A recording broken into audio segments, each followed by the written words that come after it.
So welcome to another episode of Canadian History X. Today we're doing the Most to Ghost, and we're going to be looking at the community of Galilee. And Galilee lasted for about 1913 to the 1920s, 30s, and by the 1950s, 60s it was gone. Now we're in an old abandoned building that's about a half hour south of Moose Jaw. And if you look on Google Maps, it says that this is Galilee, but it's not. To get to Galilee, you gotta go about a kilometer to the south and a kilometer to the east through a farmer's field. So let's look at what was the community of Galilee and what is there now.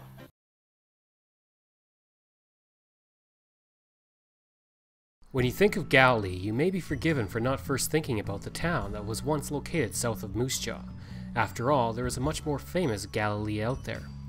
Nonetheless, there was a Galilee south of Moose Jaw, and like so many ghost towns, it was for a time a thriving location. The community got its start and its name thanks to James Hughes, a farmer who lived in the area. Also known as Preacher Hughes, he settled near a small lake that he named the Sea of Galilee, at least jokingly. While it may have been in jest, when he opened the post office out of his business, he gave it the name Galilee on January 1st, 1913. Located in the RM of Terrell, the community quickly sprang up, with the first elevator being built in 1916 by the Southern Elevator Company.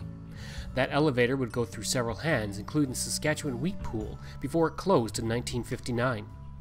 In 1913, the post office was moved to a new location, and in 1914, the Sugar Loaf School District was created. 1 year later, the school was built.